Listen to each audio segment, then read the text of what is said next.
future is that of being the purveyor of local news. We are local. Our franchise is the local news. There's no one else that has the system to gather the local news and produce the local news like your local newspaper. Well, our political point of view is middle of the road. We feel we have responsibility to the community to really help the community form opinions on key critical issues. And I see myself as a political independent as far as that goes, and whatever's right for the community is I think what we're going to support. As publisher, I do retain 51% of the vote on the editorial board. I seldom exercise that because we have some good ideas and people that I think we do come to conclusions where we're not always consensual in all of our decisions. So I seldom exercise the 51% vote on the editorial board. But overall, my role is that of a leader, and I try to lead by example. I work hard myself and try to make good decisions, and you might say I'm the number one visionary of the newspaper, you might say, and it's my role to make sure we're always looking ahead to see what we're doing, to make sure we know where we're going and that we're doing the things to help us to get there. One C-SPAN school bus spends the weekend in Philadelphia. The other bus is in New Orleans for the Cable 97 trade show.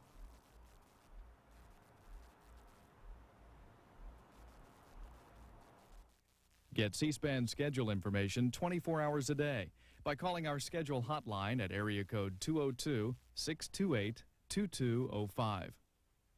Our program schedules are also available online. You'll find us on the Internet, the World Wide Web, and a variety of online services. You can watch for schedule information. At 15 and 45 minutes past each hour, check the bottom of your screen for updates. Also, several times each day, listings of programs coming up over the next few hours. These on-screen updates normally air just before 7 a.m. and 8 p.m. Eastern Time and at other times through the day. The Preview channel provides our program schedule as well. If your local cable company carries the Preview channel, you can check it throughout the day for updated C-SPAN schedule information.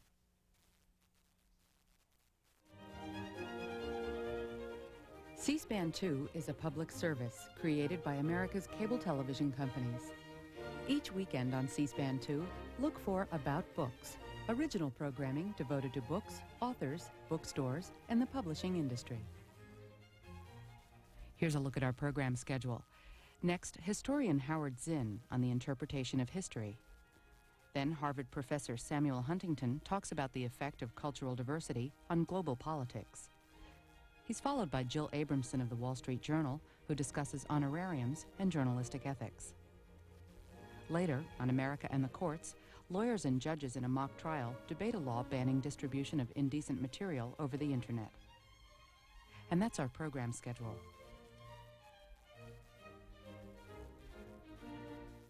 Now historian, playwright, and political activist Howard Zinn.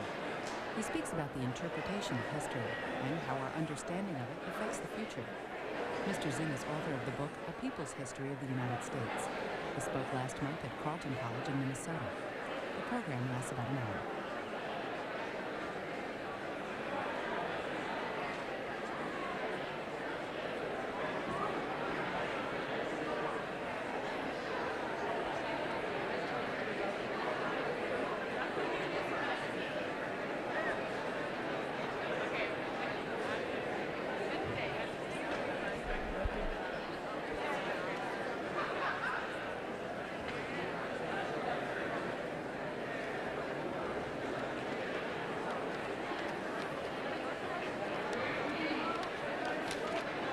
Good morning.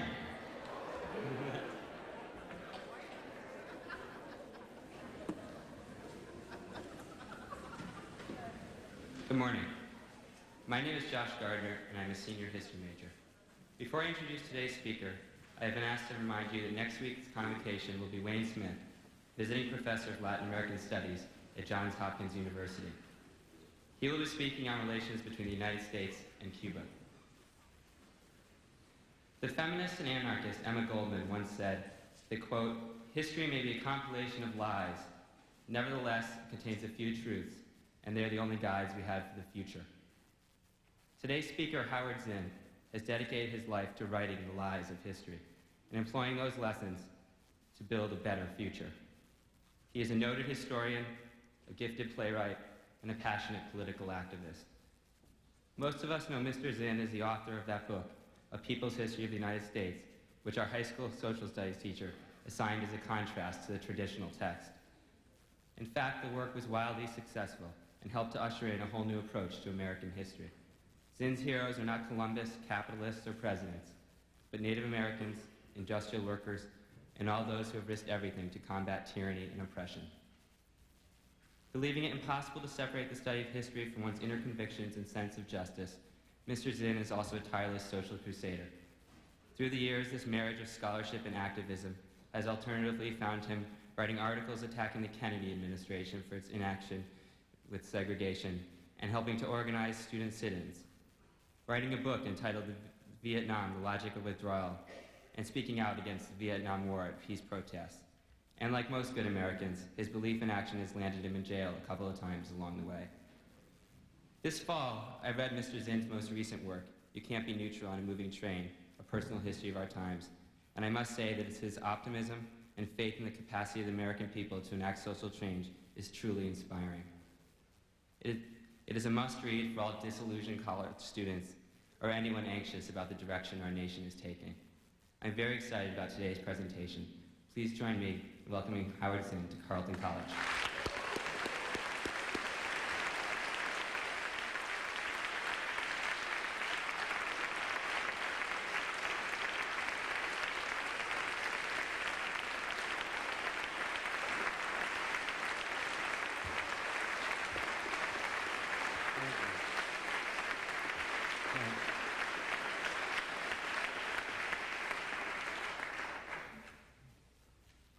Well, thanks.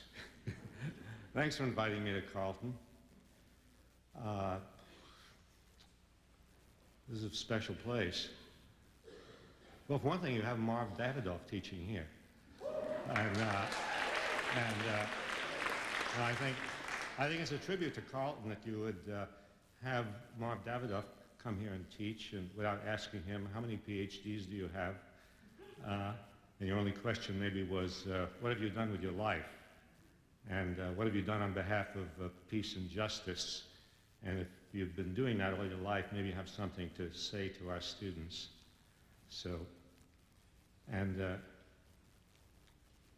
I learned last night that students at Carleton College have been working with people in the community to do something about the welfare situation in Minnesota and in the nation. And to me, that's the best sign of whether students are getting an education. Because one of the things I learned by going to college and by being out of college is you very often can learn a lot more by leaving the classroom and getting involved in social activism. And then when you come back to the classroom, everything you study means so much more to you. So, yeah. I'm glad to be here. I have about 40 minutes, and I'm going to try in 40 minutes to tell you what I've learned in 40 years. Just trying to save you some time.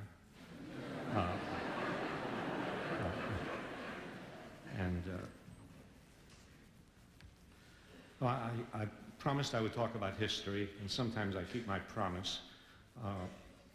And I suppose I got into history, teaching and writing history, not just because it was interesting. It is interesting. It's fun. It's sort of investigative things. You read people's private letters. You read secret government documents. You read things that the government doesn't want you to know. Yeah, so it's interesting. But it's much more than that. I think I really got into history not just because it's interesting. I didn't want to just be one of those historians who sort of goes into the past and gets lost and never comes out. You know, I wanted to go into the past and come out and see what I could find out from the past that would be useful in what is happening in the world today. And because I came to the conclusion that history is a kind of life and death matter. I read George Orwell, and probably you know some of George Orwell's works, in 1984 on Animal Farm. Maybe his lesser known but very, very remarkable book, Homage to Catalonia. But in 1984, at one point, he says, talks about the control of history. He says, whoever controls the past controls the future. And whoever controls the present controls the past. So that those people who control what we know today, that is the mass media, the government, the educational system, the textbook publishers, the people who control what we know today are determining our future. Unless we break away from that, and unless we begin to learn things for ourselves, and there's nothing more important in education than breaking away from the authorities, breaking away from the books that are given you, from the things that are told you, from the television broadcasts that are aimed at you, and just going out and looking for yourself, looking in the dark corners of the libraries, picking up the things that are handed out on street corners, really, just getting information that you can't get anywhere else. And so I decided history was important. You can tell the importance of history by how much controversy is raised when people start to write or speak a different kind of history. Have you noticed how much excitement there's been? I almost use the word hysteria about the new history. That is about the reteaching of Columbus, or a new view of the bombing of Hiroshima and Nagasaki, or an expansion of the curriculum to go beyond the usual tributes to Western civilization, and to talk about the third world and non-Western civilizations, and those people who have been humiliated by Western civilization. Notice how, when I say excited, when I say hysterical, I'm not exaggerating too much. I mean, people, they will say things like,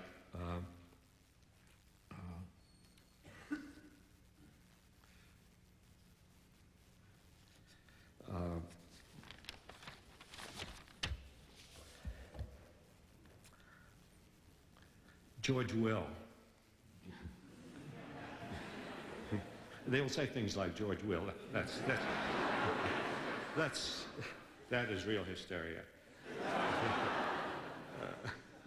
Nothing can make one angrier. But George will talked about the disagreements over curriculum, which you think is a mild affair. I mean, a disagreement over curriculum? That's the stuff of boring faculty meetings.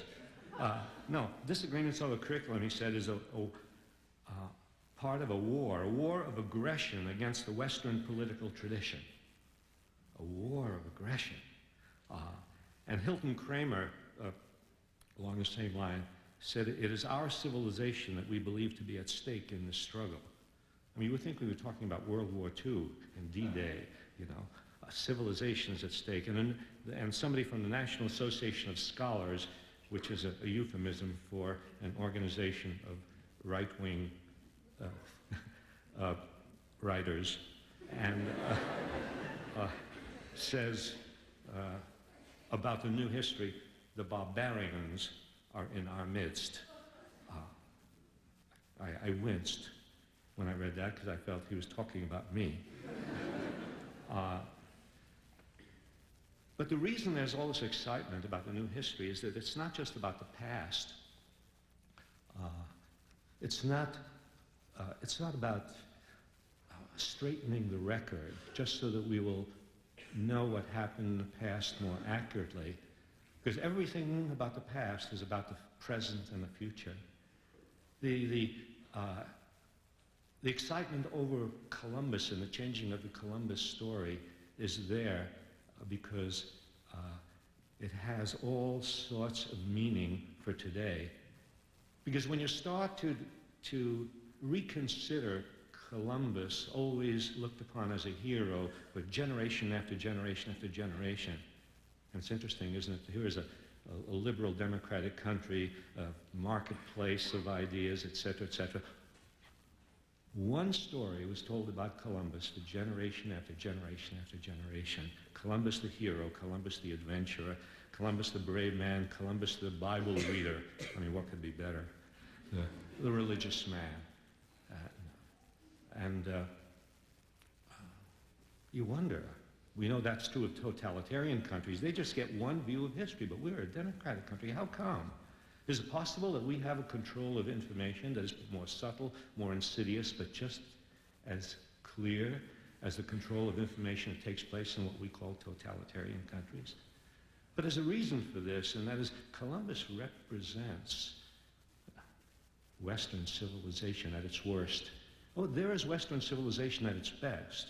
You know, and there are nice things you can say about Western civilization, about advancements in technology and medicine and science and education. And yes, there are positive things you can say about Western civilization at its best, but there's also Western civilization at its worst.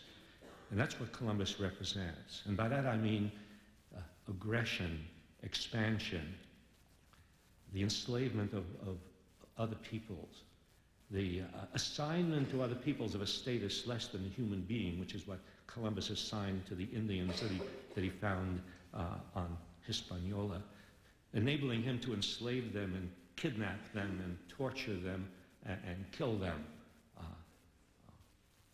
That was omitted for generation after generation because it raises too many questions about the human costs of what is called progress in Western civilization.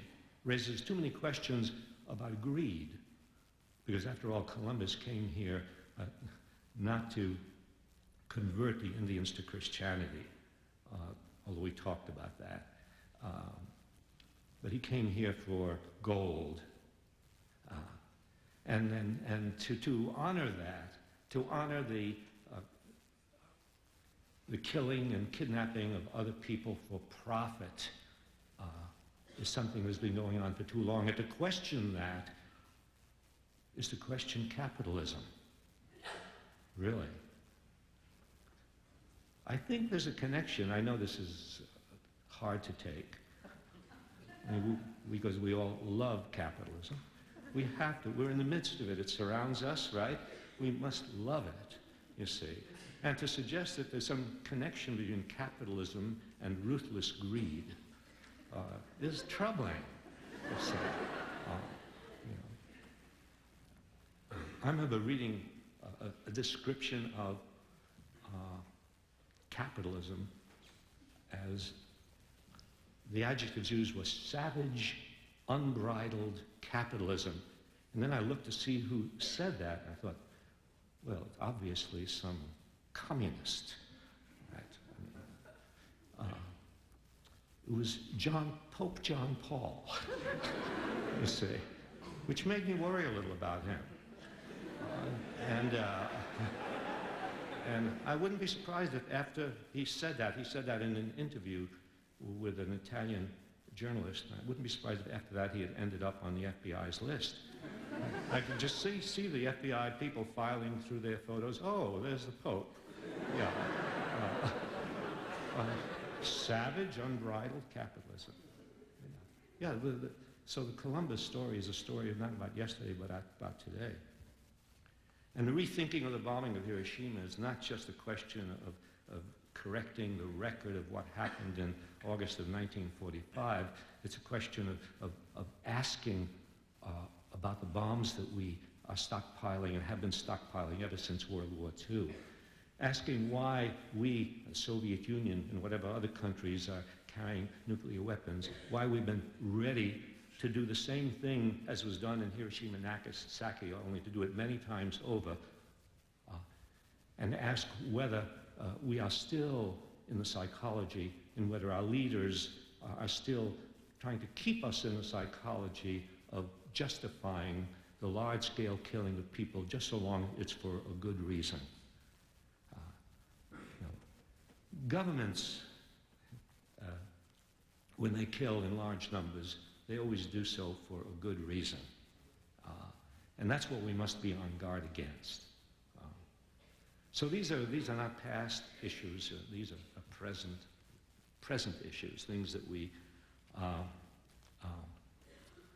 that tell us that we study history because we want to understand something about our time.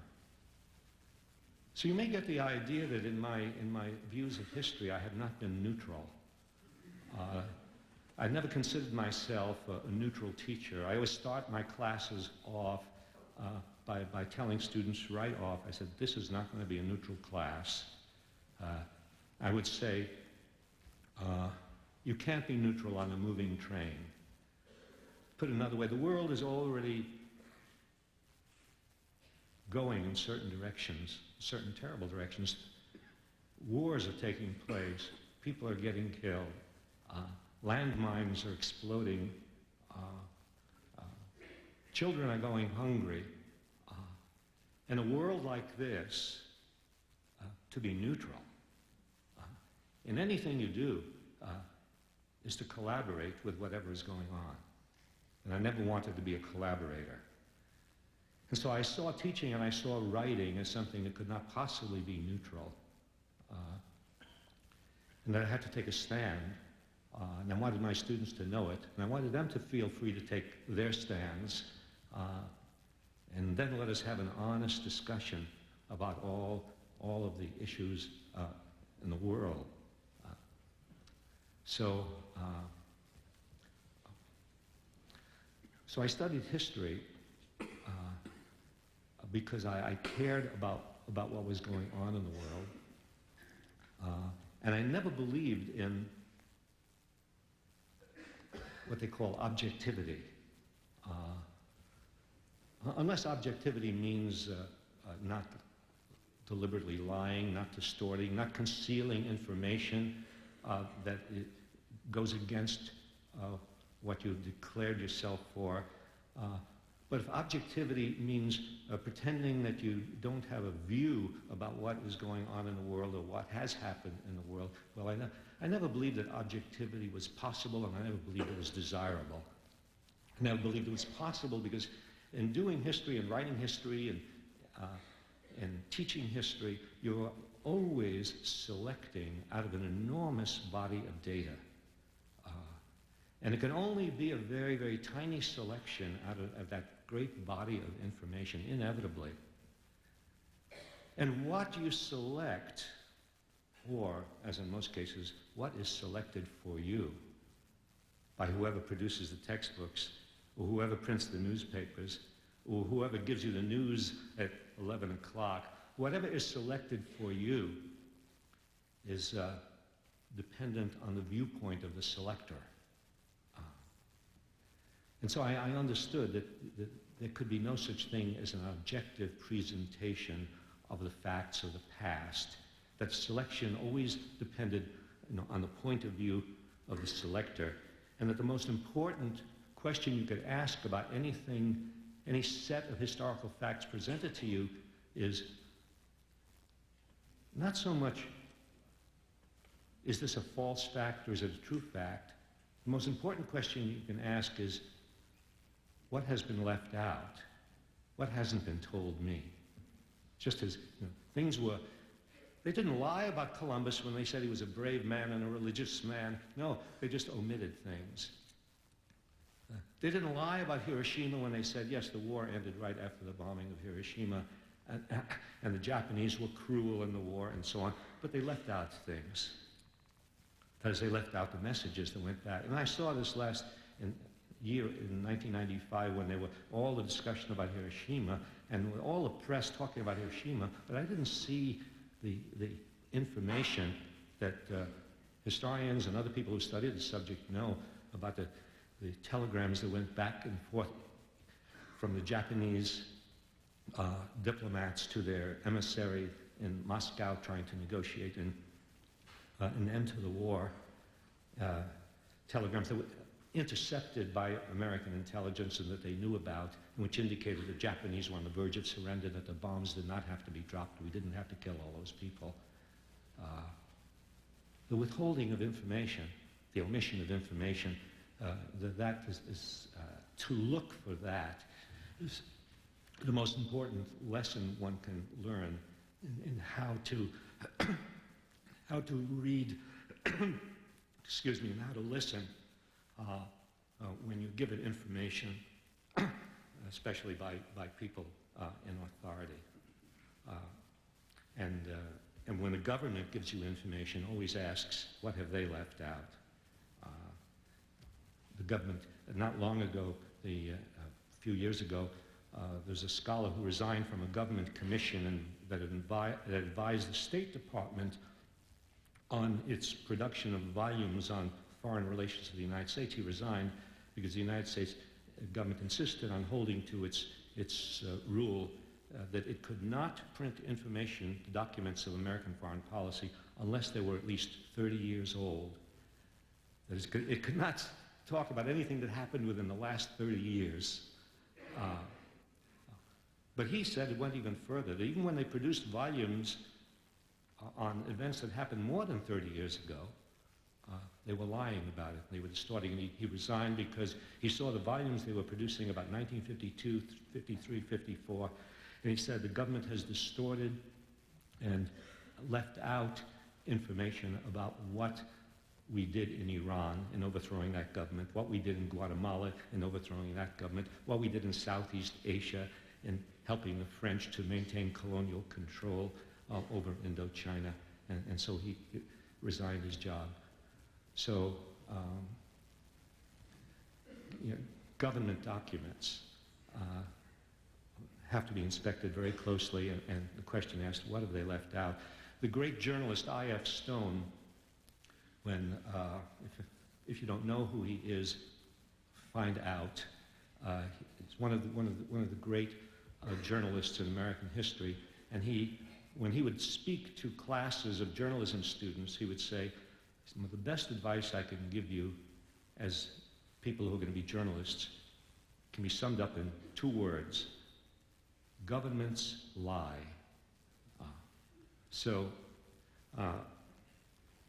I was always interested in what was being omitted in the mass media, omitted in government documents, and omitted in the history textbooks. One of the main things that was omitted in the books, it occurred to me at a certain point,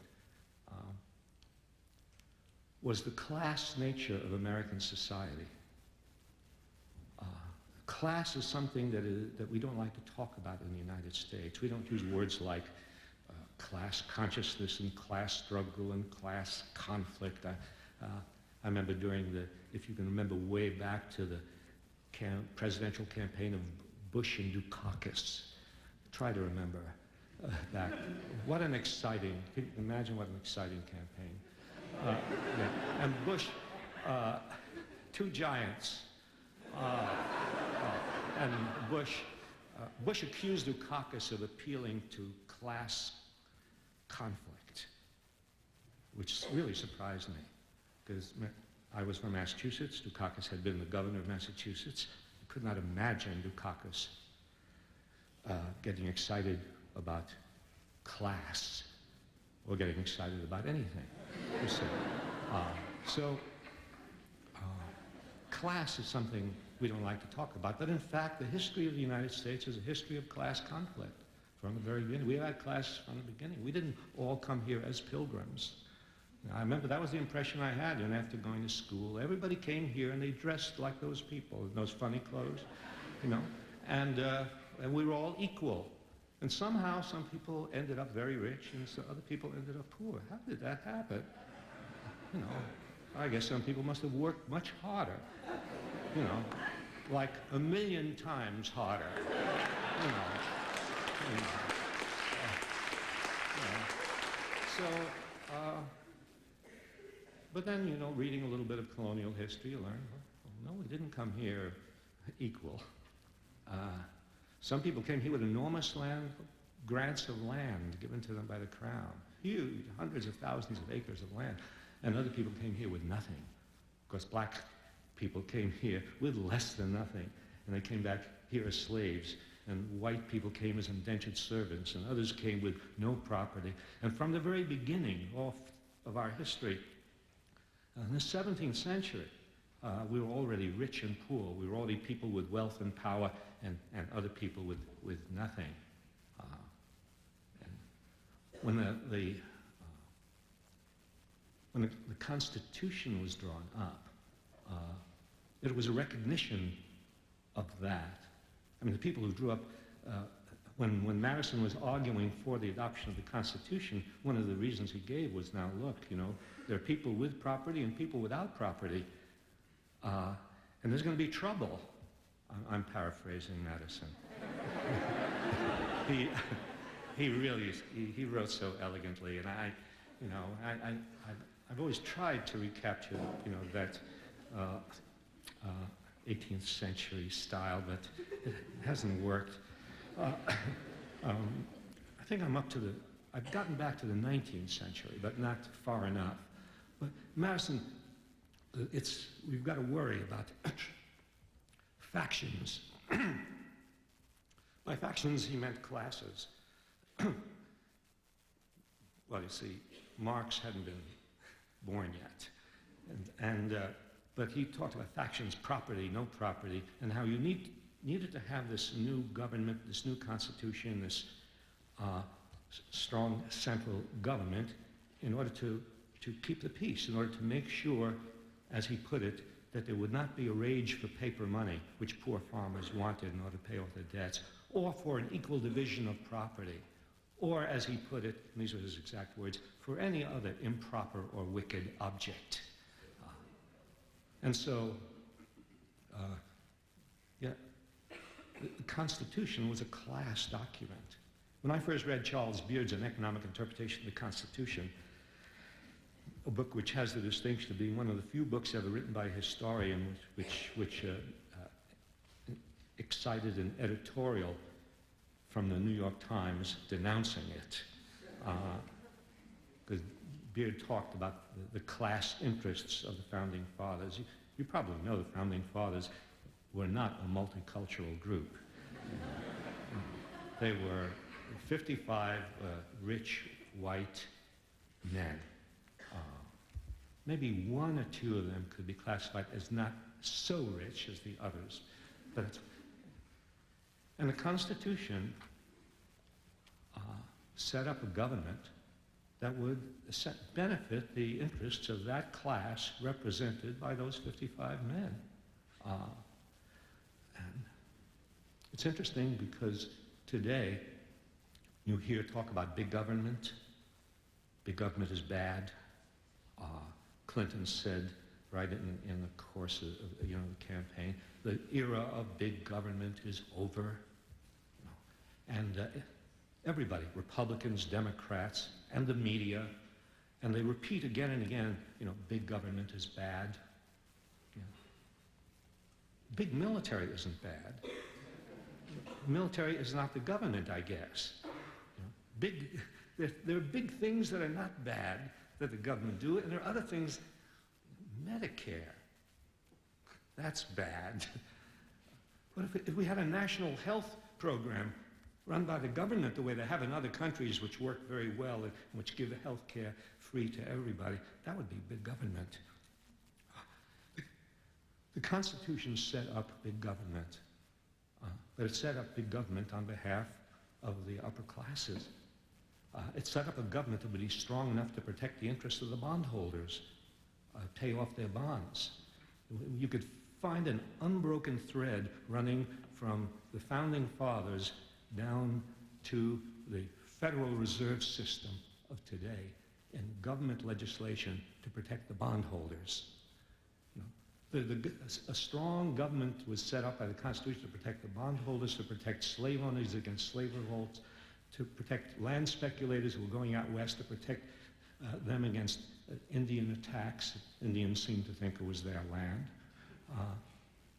To protect manufacturers by tariffs. And the history of legislation in this country has been a history of class legislation, of government, of legislation on behalf of the rich and powerful in this country.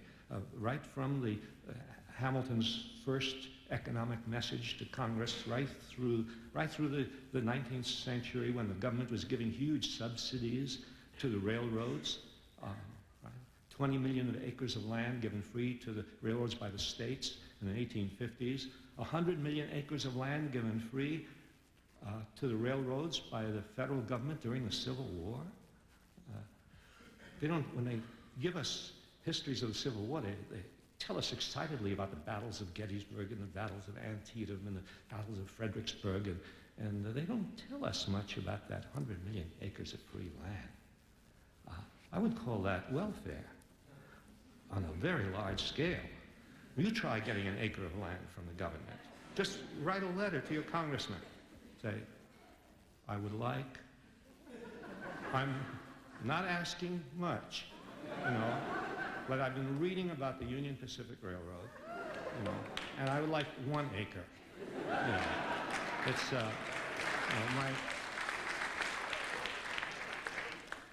it's for my family. Yeah, I believe in family values.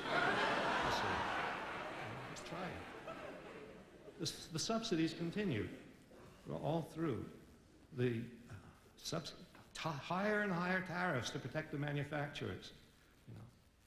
Subsidies. In World War II, the aircraft industry in the United States would have collapsed if not for the government supplied 92% of the capital for the aircraft industry in World War II. Billions of dollars. And at the end of World War II, when we didn't need the warplanes anymore. You could argue before that, well, we needed it for the war. After the war, the government continued to subsidize the aircraft industry, which would have gone out of business if not for government subsidies. And you can read the memoranda that went back and forth between Assistant Secretary of the Air Stuart Symington and the heads of Lockheed and the other aircraft companies, in which Symington says, don't worry, fellows. That's also a paraphrase. Or maybe it's an exact quote. Don't worry, guys. We'll take care of you. He said, in one of his letters, he said, let's not call it subsidies. Let's call it security. Well, I think welfare mothers around the country should say, we're not asking for welfare. We're just asking for security. Yeah, that's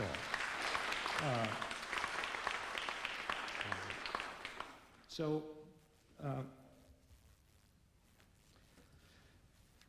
Anyway, the whole history I remember the history that I learned in high school, the history of the wonders of the Industrial Revolution. How great it was that the railroads went across the continent and the steel mills went up and the United States became the #1 economic power in the world. But I didn't learn, and this was omitted from the book, I didn't learn about the human cost of what was called progress, of industrialization, of the improvement of technology. I didn't learn about the girls who went to work in the textile mills of New England at the age of 12 and died at the age of 25. Didn't learn about the Irish and Chinese immigrants who worked on the railroads, and by 20,000 of them on the Union Pacific Railroad in the heat and the cold, 16 hours a day, and died of sickness and overwork. And didn't learn about that. Instead, we got things like, these were the gay 90s. How gay? Well, I won't question the word gay when it comes down. Were all people like that in the 90s? Were people happy in the 90s? It was the Roaring 20s, the Jazz Age, the age of prosperity. right up through graduate school, I was getting the same designations for these periods. And you had to look behind these overall statements about a period to say, well, but how are ordinary people living in those? How are ordinary people living in the gay 90s? What about the kids, the children who in Philadelphia who died by the thousands in the 90s in the Depression of 1893 because they were drinking polluted water from the river while the rich had clean water? Water is a class phenomenon, just as fire is a class phenomenon. The people who die in fires are the people who live in those little houses that are susceptible to fire or who have to use heating equipment, that can explode and so on. All this omitted. And today, we are expected to estimate the state of our society and the state of our economy and the prosperity of our people. How? By looking at these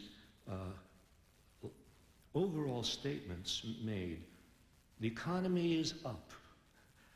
The figures are given to us, which are sort of aggregate figures. Unemployment has gone down. I just saw a figure just the other day. The average income of Americans has risen. You average Donald Trump and a factory worker, and the average has definitely gone up. The Dow Jones average, every night without fail, the Dow Jones average, and we're supposed to, after we get that night after night, begin to believe that the Dow Jones average is an accurate reflection of how people are living in this country. The Dow Jones average has gone up. I feel wonderful. I mean, try that. Next time you're in a restaurant, tell the waitress, have you heard that the Dow Jones average has gone up?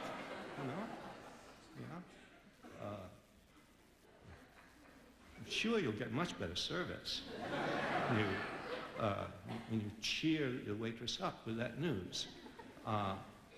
And so we get these, what Kurt Vonnegut called grand balloons, the great big balloons which encompass a situation and which leave you ignorant of all the details of how people are living. And so it's possible to believe that we are living well if you just pay attention to the Dow Jones average, or if you just stay in one part of the city. And if you don't venture into another part of the city, but you have to, in every city in this country, if you go from one end of the city to the other end of the city, you will see what a class society we live in. And you will see the people in New York and Chicago and Cleveland and Detroit and Boston, and you'll see the people who live in very nice houses in one part of the city, and the people who live like a third world people in the slums of Brazil in another part of the city. And so when President Clinton gets on the air in his inaugural address and talks in such glowing terms about how wonderful everything is, and this inflation has gone down, and income has gone up, and unemployment, and so on. Serious questions need to be asked. What did he omit? He seems to have omitted the fact that every year in this country, 40,000 children die before they are 1 year old. That in infant mortality, the United States ranks 20th among 20 industrialized countries in the matter of dealing with infant mortality. That there are parts of American cities where the rate of children dying, of infants dying, is like the rate in Bangladesh or Guatemala. These are the things omitted in these very romantic descriptions of how well we are doing. And it's possible to live in the United States because we are a very rich country, and we have many, many signs of wealth, and we do have a big middle class, even though that middle class is very nervous. But we do have all the signs, and it's possible not to pay any attention to the 30 or 40 million people who don't have health insurance, and to the kids who are dying. And by the way, of those kids who are dying, half of them are black. 13% of the population is black, but 50% of the kids who die before they are 1 year old are black. Class and race intersect. Poverty and race intersect again and again. So I would suggest that we need to think about not just that, but how things have been omitted about other issues than class, about war, about race. When things are omitted, and when you don't know any history, it's as if you were born yesterday and anything can be told to you.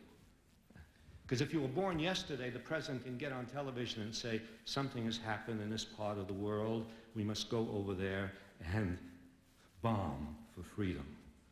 And you have no way of checking up. You have no history to check up on this. You don't know, if you don't know any history, how many times heads of states have gone to microphones and asked the young people of this country to give up their lives and to cause other people in other countries to give up their lives for something that the government has designated as a war for freedom or for liberation or for democracy or to end all wars. I think they've even stopped saying that. They've sort of given up on ending all wars because they're preparing, as they say, to fight wars again, right? That's why we're spending $250 billion for the military, because we have to be prepared for, as they say, and the number changes from time to time, we're preparing for 1.5 wars, or 2 wars. Well, 1 major war and 1 regional war, 1 major war and 2 regional wars, right? But we're preparing for war. Well, a little history would make you suspicious, especially for young people. I understand there are high school students here from Southwest High School in the Twin Cities, and I think of high school students as being the most vulnerable because they will graduate from high school, and at some point, some head of government will say, it's time for you to die for your country, for freedom, for democracy, and so on. History will come in very handy at that point.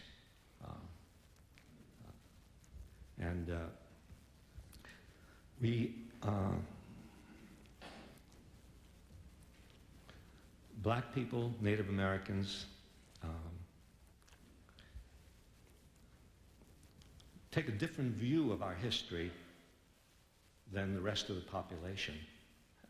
When I was teaching in the South, teaching in a black women's college in Atlanta for 7 years, and during the years of the Civil Rights Movement and becoming involved in the movement and beginning to read the work of black historians, I began to see American history from a different point of view. When I began investigating the Columbus story and then what we did in rampaging across this country and annihilating Indian tribes again and again so we could have this territory, gave me a different view of American history. You know, try to read a history of the Civil War in which they tell you that during the Civil War, when the Emancipation Proclamation was being put forth and fighting a war for freedom and so on, how many history books will tell you that during the Civil War, the United States Army moving out west took more land from the Indians than at any comparable period in American history. So yes, history is useful, sort of, if you look, you know, for what has been omitted. And what, I'm going to try to finish up. I'm looking at my watch to pretend that I care. But I do.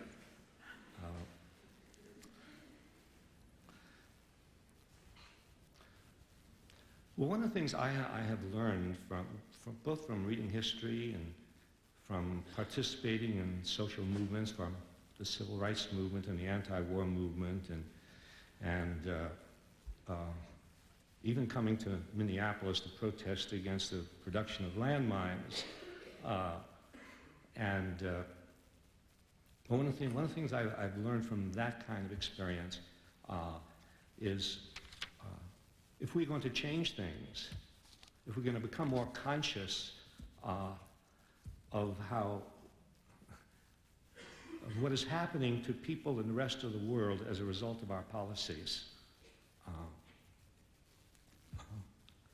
I heard a friend of mine once said, when he was asked, being critical of his country, why didn't you move to another country? He said, well, I'm not going to move to another country because then I'll become a victim of our foreign policy. You see? You see? But how does change come about? How are we going to do anything about all of this? You know? I mean, one thing is clear. Real change is not going to happen in this country as a result of voting. I'm sorry to say that because I know we're all brought up on this. We're taught, you know, this is democracy. Democracy, the highest act of citizenship is to go to the polls every 2 years or 4 years and to pull down that little lever. You've done your job. Now you can go home and we'll take care of the rest. And they do, you say. But voting, historically, voting has not made any major changes. You know. And I saw a bumper sticker not long ago which said, if the gods had intended us to vote, they would have given us candidates. And, well, as a matter of fact, I don't think the gods would be in a position to give us candidates because they probably don't have enough money. You see, you need money to get into the electoral process, you know. And if Jesus or Moses or Buddha or Muhammad showed up at the White House, you know, without money, they would not be allowed in, right? They would need $200,000 to have dinner with Clinton. Or if it was a Republican president, they would need $300,000, you see. That's the difference between the Republicans and the Democrats. It's an enormous difference.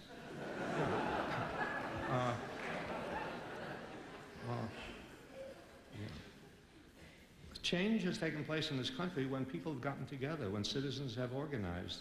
I mean, slavery was not done away with by a Lincolnian edict. Slavery was done away with by the growth of a great anti-slavery movement in this country, black and white abolitionists who put pressure on Lincoln again and again and again and on Congress until finally they began to act.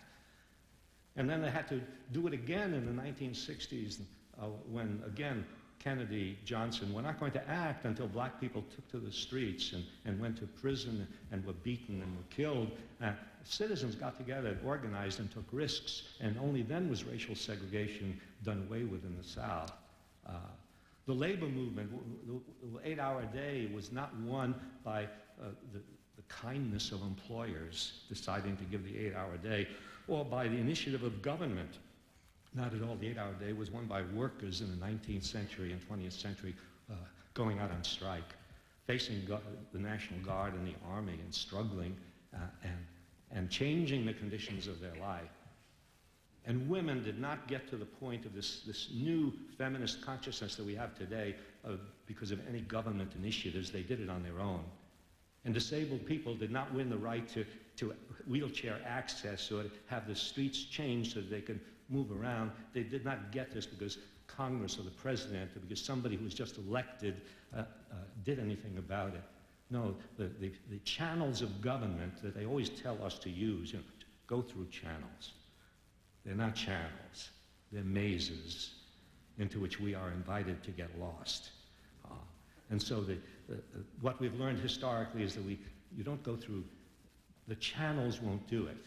The channels will only begin to work when citizens organize and create a commotion. Yeah. Garrison, the abolitionist, said to somebody who urged him to be more moderate, he said, "Slavery, sir, will not be overthrown without excitement, a tremendous excitement." That's still true today. We need a new movement. The possibilities are there.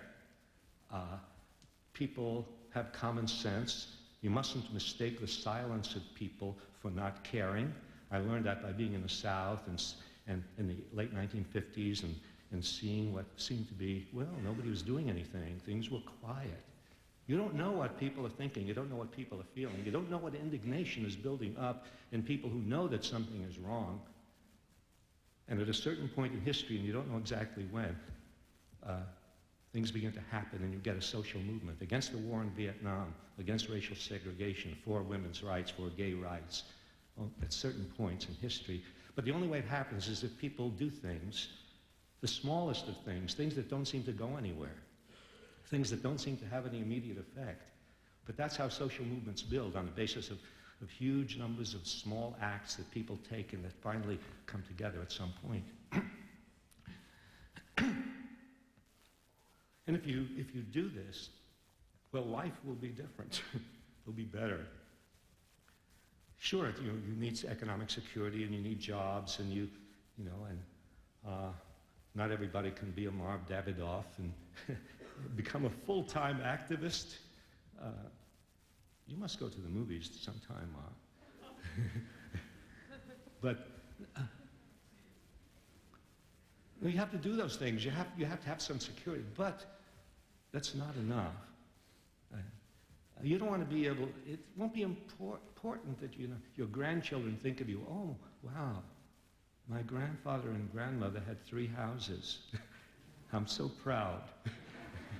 You say, no. There's a picture of them on a picket line. There's a picture of them in some struggle for justice. So that even if we don't